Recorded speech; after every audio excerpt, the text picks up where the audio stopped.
ఒంటి మీద చెయ్యి వేసి నిమిరాడు. నరకాల్సింది వేళ్ళు కాదు, తల. బాహుబలి అనగానే వాడు తడిమే సీన్ గుర్తుకొస్తుందా నీకు, లేకపోతే ఆ తడిమినోడి తల నరికేసిన సీన్ గుర్తుకొస్తుందా?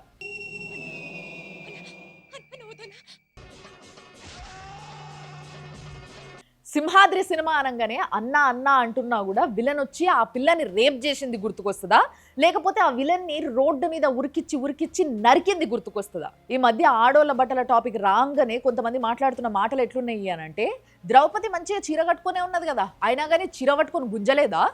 సీతమ్మ మంచిగా నిండుగా చీర కట్టుకునే ఉంది కదా, అయినా కానీ రావణాసురుడు ఎత్తుకపోలేదా? ఇలాంటి వాదనలు మీ మైండ్ సెట్ ఎట్లుంటది అని అంటే, తడిమింది గుర్తుంటది, రేప్ చేసింది గుర్తుంటది, కానీ రోడ్డు మీద ఉరికిచ్చి నరికింది గుర్తుండదు. చూసినరా, అలాంటి మైండ్ సెట్ అనమాట ఇట్లా మాట్లాడేటోళ్ళది. లేకపోతే ద్రౌపదిని చీర పట్టుకొని లాగినందుకు దుశ్శాసనుడి చేతులు నరికేసి ఛాతి చీల్చేసి అక్కడున్న రక్తంతోని జుట్టుని తడిపి జుట్టుని ముడేసిండ్రు. ఇది ఎందుకు చేసిండ్రు? ఇలాంటోళ్ళు ఫ్యూచర్లో పుట్టుకొస్తారు, తర్వాత వచ్చినప్పుడు ఈ విధమైన శిక్ష వేయండి అని ఒక ఎగ్జాంపుల్ సెట్ చేసిండ్రు. సీతమ్మని రావణాసురుడు ఎత్తుకపోయినందుకు వాడి రాజ్యాన్నే తగలబెట్టేసి ఆడి కొడుకుల్ని ఆడి తమ్ముణ్ణి అక్కడనే వాడి కళ్ళ ముందే సంపేసి ఆఖరికి వాడి బాణాన్ని దించిండ్రు.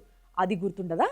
మనకెప్పుడు ఎత్తుకపోయింది, చీరలాగింది, ఇవే గుర్తుంటాయి. ఇంకా మితి మీరిపోయి ఇంకొంతమంది మాట్లాడే మాటలు ఎట్లుంటాయి అనంటే, గుడి మీద కూడా బూతు బొమ్మలు ఉంటాయి కదా అంటే, నువ్వు గుడికి పోయేది ఇది చూసేటందుకు, నీ మైండ్ సెట్ అక్కడ ఉంది.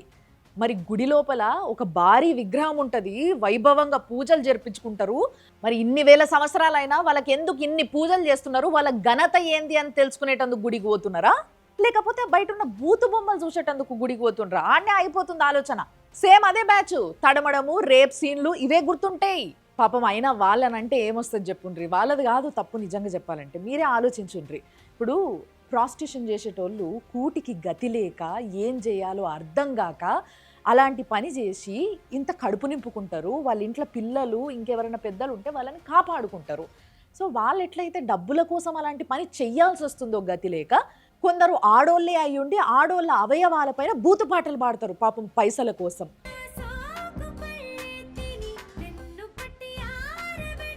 కొందరేమో ఆడోళ్ళే అయ్యుండి వేదిక మీదకి ఎక్కి ఆడోళ్ళ అవయవాలపైన కామెడీలు చేస్తారు పాపం పైసల కోసం. నువ్వు రాశిగారి ఫలాల గురించి మాట్లాడుతున్నావు. ఇంకొందరేమో పాపం డైరెక్టర్ చెప్పిండు కదా, అట్లా చెప్పినట్టుగా చేస్తేనే డబ్బులు వస్తాయి అని చెప్పేసి ఏ బట్టలైనా వేసుకొని ఎలాంటి యాక్టింగ్ అయినా చేసేస్తారు అన్నట్టు పాపం పైసల కోసం. So I'm gonna wear that because my director told me so. ఇక్కడ రెండు విషయాలు మనం మాట్లాడుకోవాలి. ఫస్ట్ ఒకటేమో, సరే ఎక్స్పోజింగ్ గురించి మాట్లాడుతున్నారు, మా బట్టల గురించి మాట్లాడుతున్నారు, మరి చిన్న పిల్లలు ఏం బట్టలు వేసుకొని ఏం ఎక్స్పోజింగ్ చేస్తున్నారని వాళ్ళని రేపులు చేస్తున్నారు అంతగానం ఇసుకపడి అని చెప్పి కొంతమంది అడుగుతున్నారు. ఒక్కసారి కొంచెం వివేకంతో ఆలోచించండి, బుద్ధి పెట్టి ఆలోచించుండ్రి. ఇప్పుడు అందరి గురించి అంటలే, నేను అందరు మొగోళ్ళ గురించి అంటలే, కొంతమంది పరవట్లు ఉంటారు. వీళ్ళు ఏదైతే కనిపిస్తుందో, ఎవరైతే ఎక్స్పోజింగ్ చేస్తున్నారో చిన్న బట్టలు వేసుకొని వాళ్ళని చూస్తూ ఉంటారు రెగ్యులర్గా. వాళ్ళది పర్వర్టెడ్ మైండ్ కాబట్టి వాళ్ళు కూర్చొని చూస్తుంటారు. చూసి వాళ్ళకి ఒక కోరిక కలుగుతుంది. ఆ కోరికని తీర్చుకునేంతవరకు వాడికి నిద్ర పట్టదు. ఆ నిద్ర పట్టక వాడు ఇప్పుడు అది అందదు, ఆ చూపించిందేమో అందదు కదా. మరి ఈడ అందేదెవరు, బలహీనంగా ఉండేదెవరు, లోన్లీగా ఉండేదెవరు, దొరికేదెవరు, వాళ్ళపైన చూపిస్తున్నారు. ఇంకొక విషయం కూడా చెప్తున్నా నేను, ఇంకొంచెం తెలివితో ఆలోచించుండ్రి. మాస్టర్ బేటింగ్ చేస్తారు కదా, అది ఎట్లా జరుగుతుంది, ఎందుకు జరుగుతుంది అన్నది ఆలోచించుకోండి. ఇంతకన్నా ఇంకా ఘోరంగా దిగజారి నేను చెప్పలేను. ఇది ఒక పాయింట్. రెండో పాయింట్, చాలామంది మొగోళ్ళు, అది ఒక తండ్రి కావచ్చు, అన్న కావచ్చు, తమ్ముడు కావచ్చు, ఎవరన్నా కావచ్చు ఇంట్లో. సో వాళ్ళ ఇంట్లో ఆడోళ్ళు ఉంటారు కదా, సేమ్ తల్లి కావచ్చు, అక్క కావచ్చు, చెల్లె కావచ్చు, భార్య కావచ్చు, ఎవరన్నా కావచ్చు. వాళ్ళు ఎవరన్నా గెస్ట్ తెలిసిన వాళ్ళు ఇంట్లోకి వచ్చిండ్రు అంటే, రెగ్యులర్ ఇంట్లో ఉండేటోళ్ళు కాకుండా ఎవరన్నా వచ్చిండ్రు అనగానే చున్నీ లేకపోతే ఇమీడియట్గా ఇట్లా సీరియస్గా చూస్తారు. చున్నీ వేసుకొని రాపో అట్లా చెప్తారు. ఎందుకు? ఎవరి ఆలోచనలు ఎట్లుంటాయో తెలియదు కాబట్టి మన జాగ్రత్తలో మనం ఉండాలి అని మీరు ఒక జాగ్రత్త చెప్తారు కదా. కానీ ఆ చెప్పినోళ్ళు బయటికి పోయి చూపించేటోళ్ళది చూస్తే తప్పేంది, వాళ్ళు చూపిస్తున్నారు మేము చూస్తున్నాం, మాదేంది తప్పు అని మాట్లాడతారా లేదా? ఆ మైండ్ సెట్తో ఉంటున్నారా, చూస్తున్నారా లేదా? అంటే ఒక్క విషయం, వాళ్ళందరూ అంటే అట్లా చూసేటోళ్ళు, అట్లాంటి పర్వట్లు ఎవరైతే ఉన్నారో వాళ్ళ గురించే చెప్తున్నా నేను, వాళ్ళతోనే మాట్లాడుతున్నా అనుకోండి. మీరు పోయి బయట చూస్తున్నారు, ఇంట్లో మీ ఇంట్లో వాళ్ళని కాపాడుకుంటున్నారు. మీ ఇంట్లో ఆడోళ్ళని కోళ్ళని గంపల కింద దాచిపెట్టినట్టు దాచిపెడతారా? లేదు కదా. కాబట్టి కొంచెం వాడండి. ఫైనల్గా నేను ఒక పోస్ట్ చూసిన నిజంగా కరెక్ట్ అనిపించింది, 100% కరెక్ట్ అనిపించింది. అదే చెప్పబోతున్నా నేను. మహాభారతంలో చీరలాగినందుకు యుద్ధం మొదలైతే ఇప్పుడు చీర కప్పుకోండమ్మా అన్నందుకు యుద్ధాలు మొదలవుతున్నాయి.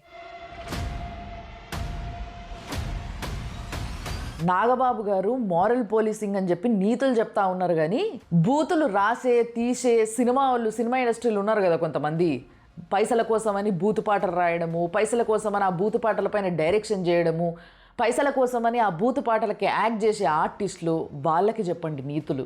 జనాలని రెచ్చగొట్టి పైసలు సంపాదించడం కరెక్ట్ కాదు అని వాళ్ళకి చెప్పండి మొదలు. ఇట్లా రెచ్చగొట్టి పైసలు సంపాదించుకునేటోళ్ళు వేరే ఉన్నారు బయట. వాళ్ళని ఏమైతే అంటారో వాళ్ళకు ఓ పదం ఉంటుంది పిలిచేటందుకు, అది వీళ్ళకి కూడా వర్తిస్తుంది అనే విషయం ముందు వాళ్ళకి చెప్పండి. తెలుగు ఇండస్ట్రీ అట్లా ఏం చెయ్యదు, అంత మంచిగా చేస్తుంది అని మీరు అనుకొని మర్చిపోయి ఉంటే ఒకసారి చూడండి. 5 నిమిషాలైనా అది సరిపోద్ది.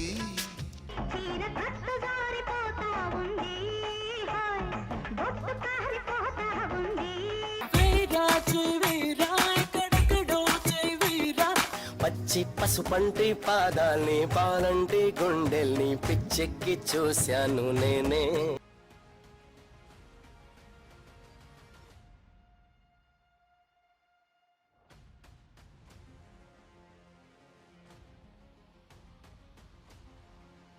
చాలా దేశాలు తిరిగితే జ్ఞానం వస్తుంది అని అంటారు, కానీ ఆ జ్ఞానం సంస్కారం నేర్పకపోతే దేనికోసం ఆ జ్ఞానం?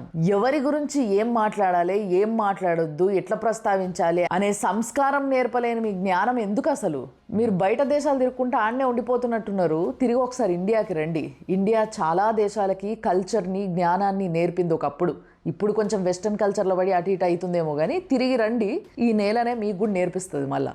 ఇక ఆలోచించుండ్రి, మనం ఏడున్నాం, మన ఆలోచన ఎట్లున్నది, దాన్ని సరి చేసుకోవాల్సిన అవసరము బాధ్యత మనకు ఉందా లేదా అని ఆలోచించుండ్రి. ఒకవేళ ఆలోచించినాక కరెక్ట్ అనిపించినా కూడా మీరు మాట్లాడలేకపోతే నోరు మూసుకొని ఉండండి. అట్లీస్ట్ ఆ విధంగా మాట్లాడుతున్న వాళ్ళు, ప్రశ్నిస్తున్న వాళ్ళు ఎవరైతే ఉన్నారో వాళ్ళనన్నా ఏమనుకుంటూ ఉండండి, చేతగాకుంటే.